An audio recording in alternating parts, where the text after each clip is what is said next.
جی اگلا سوال ایک جنسی فاقہ کش خامند کا ہے جی کہ اگر بیوی شوہر کو قریب ہی نہ آنے دے تو شوہر بیچارہ کیا کرے؟ اب یہاں سے اس کی آپ وہ دیکھ سکتے ہیں کہ کس حد تک وہ اللہ اکبر. جی بالکل یہ معاشرتی برائی بھی ہمارے معاشرے میں موجود ہے. کہیں خامدوں کو شکوہ ہے کہ بیوی ان کو ٹائم نہیں دیتی، اور کہیں بیویاں روتی چلاتی علماء کے پاس آتی ہیں، وکیلوں کے پاس جا رہی ہیں، کنسلٹنسی والوں کے پاس جا رہی ہیں کہ مجھے بتاؤ کہ میں کیا کروں کہ میرا خامد میرے پر توجہ دے. وہ مجھے پوچھتا ہی نہیں ہے، وہ گھر ہی نہیں آتا، کئی کے روز باہر رہتا ہے، رات کو لیٹ آتا ہے. تو مسائل دونوں طرف موجود ہیں. وجہ کیا ہے؟ خامد بیوی کو وہ عزت نہیں دیتا جو اس کو دینی چاہیے. جی بیوی خامد کا وہ احترام اور ادب نہیں کرتی جو اس کا حق ہے.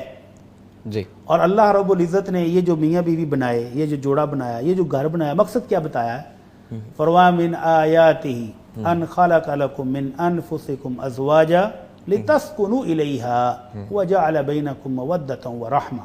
اللہ کہتا ہے میری نشانیوں میں سے یہ ہے کہ ہم نے میاں بیوی کا جوڑا بنایا ہے اور انسانوں میں سے تم دونوں کو جوڑ دیا ہے. وجہ کیا ہے؟ لتسکنوا الیہا.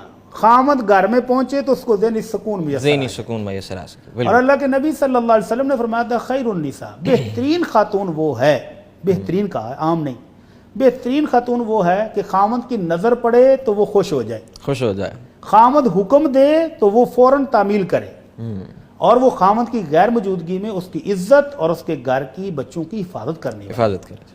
تو جو خاتون خامد گھر میں آئے اور وہ منہ بسورے بیٹھی ہو، یا وہ ٹینشن لے کے خامد آیا ہے نہیں آیا اس کو پرواہ نہ ہو، تو یہ اس گھر کے جو بنیادی مقصد تھا اس کو ختم کر رہی ہے.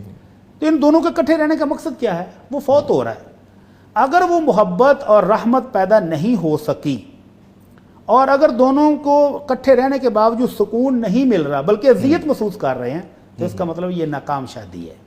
ان کو کنسلٹنسی کی ضرورت ہے. دو بزرگ بیٹھیں، ان کی سنو، جو پرابلم ہے اس کو دور کریں اور ان کی محبت اور پیار کو واپس لوٹانے کی کوشش کریں.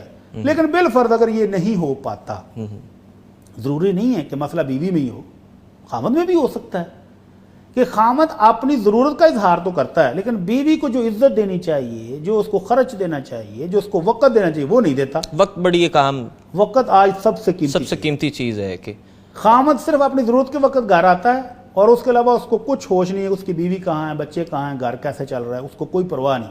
تو اگر ایسی بیوی اس کے ساتھ یہ سلوک کرتی ہے تو پھر وہ بھی معذور ہے.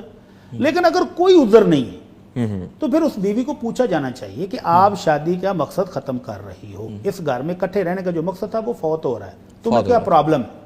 اگر وہ اپنی پرابلم بتاتی ہے، جینون ہے، تو دور کرنی چاہیے خامد کو. اور اگر پرابلم نہیں ہے، صرف دماغ میں کوئی وائرس ہے، تو پھر شریعت یہاں کہتی ہے کہ شادی کا جو سب سے بڑا مقصد تھا وہ ختم ہو گیا ہے، تو اب یہ خامد اس بیوی کو جدا کر سکتا ہے، طلاق بھی دے سکتا ہے. اور اگر پرابلم کوئی نہیں اور بلا وجہ وہ اس حق سے خامد کو محروم کرتی ہے، تو اللہ کے نبی صلی اللہ علیہ وسلم کا بڑا شدید فرمان ہے. فرمایا جو شخص اپنی بیوی کو اپنی ضرورت پوری کرنے کے لیے بستر کی طرف بلاتا ہے اور بیوی نہیں آتی، فبات غضبان، تو خامد رات بھر اسی طرح غصے میں سویا رہتا ہے، تو فرشتے لعنت حل ملائکہ حتی تصبح، تو فرشتے اللہ کے اس عورت پر لعنتیں بھیجتے ہیں حتیٰ کہ صبح ہو جائے. جب تک خامد کو راضی نہیں کرتی اس پر لعنتیں برستی رہتی ہیں. اور دوسرے فرمان میں آپ نے فرمایا کہ جنت کی حوریں اس عورت کو بد دعائیں دیتی ہیں. دنیا میں سونکڑوں کی برداشت نہیں ہوتی اور جنت کی حور بھی کہتی ہے قاتلک اللہ، اللہ تجھے تباہ کرے، لا توذی، اس خامد کو پریشان نہ کرو، انما ہوا دخیل عندک، یہ تو تیرے پاس چند دنوں کا مہمان ہے، یہ ہمارے پاس آنے والا ہے، اس کو پریشان اور دکھ نہ دو. تو اگر میں یہ کہہ رہا ہوں کہ اگر اس عورت کا کوئی جینون پرابلم ہے تو اس کو دور کرنا چاہیے، اور اگر بغیر پرابلم کے وہ تنگ کر رہی ہے خامد کو تو گویا وہ شادی کے مقاصد کو ختم کر رہی ہے. تو ایسی عورت کو صرف اس حق کی عدم ادائیگی کی وجہ سے خامد طلاق دے تو اس کا حق ہے.